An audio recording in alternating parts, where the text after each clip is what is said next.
When you talk about landlords versus tenants, there's a chapter, What About the Landlords, where you review this rental amnesty suggested during the early days of the pandemic and fears that this would have negatively impacted the landlords. Why do we as a society fixate on the landlords then at the expense of tenants? There is a romanticized view in Canada that landlords are some sort of, it's either a family or a very small business, and they are also struggling to pay their own mortgage. And then somehow they made it room to rent a basement or a second house to some other family, and that there's somehow they're really financially insecure as well. And that allows us to equate their financial security with the financial security of tenant families, who are by and large low and moderate income families that do not have property, do not have assets. Some of my earlier studies show that the levels of savings of this family, it's in general very low. They couldn't go without wages for more than 2 or 3 months because they just don't have enough saved up. But we equate them, the landlord and the tenant, as if they were, the same at the same place.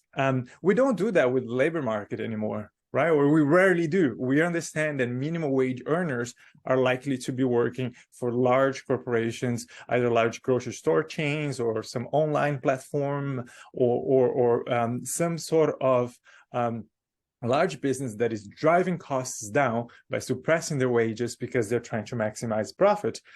We need to start applying that same understanding to the housing market, as opposed to driving wages down. They're like pushing wages up with essentially the same goal of capturing more of the income of those families.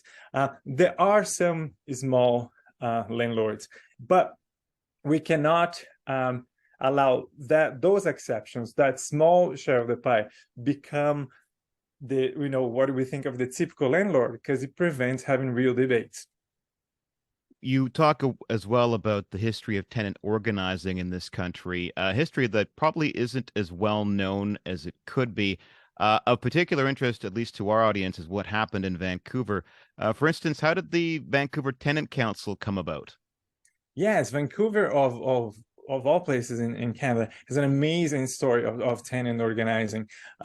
And the regulations that exist now, that are now in place, that provide some sort of protection to tenants, are the results of fights that happened back in the 1960s and the 1970s, where there was a lot of organizing at the neighborhood level that connected with some of the politicians, and some organizing around City Hall. And then eventually it took even up to a kind of a large umbrella organization that start negotiating and putting pressure on the provincial governments. So there was a lot of that happening, and it was a great example of where organizers were fighting different battles at the different fronts at the same time, at the local level with their landlords, at the municipal level with councillors that were allies to the movement, and then starting to make inroads with different parties, and that eventually got to the provincial government. So it was a great movement.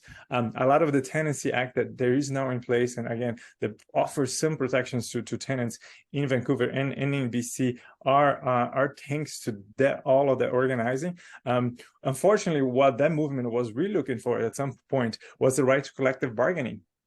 Again, to sort of continue the sort of the comparison with the labor movement and with the labor market, it was this clear sense that tenants, they need to be able to have that collective bargaining power when standing vis-a-vis a much stronger someone in a much stronger position economically and politically, and with a lot more resources, the landlord. And then they need to, that will help them to have better outcomes in their own negotiations. And that was the biggest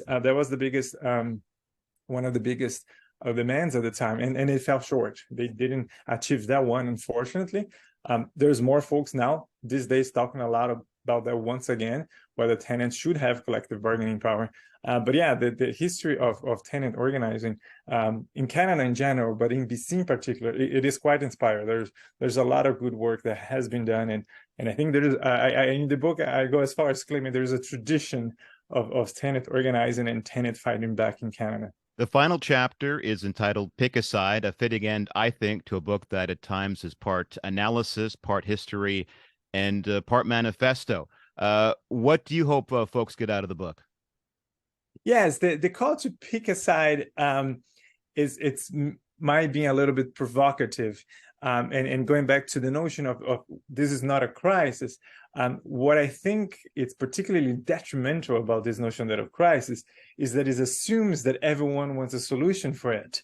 It assumes that we can get around the table and everyone will, pitch their best ideas and do their best so this thing goes away. And it's not that.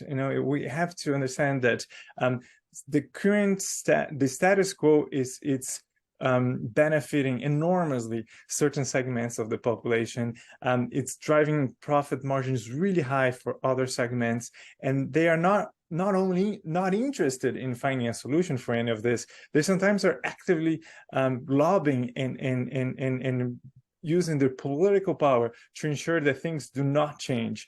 And then there's this other side of tenant organizers and folks, be it in the media, in academia, doing applied research as like myself, or policy advocacy, who are really trying to change things. So you have to pick a side because there is no win-win solution. And we're all Canadians and very polite, and we love win-win solutions because, it works for everybody and we're all happy, and that's great. But when it comes to housing, there is no win-win solution. One side's going to have to give, and it's the side that is profiting and then it's enriching at the cost of low and moderate income tenants. That side's the one that's going to have to give if things are going to change. And I don't think they're going to do it voluntarily. So it's going to have to take a fight, as it has in the past, as it always has. The Tenant Class is available from Between the Lines Books.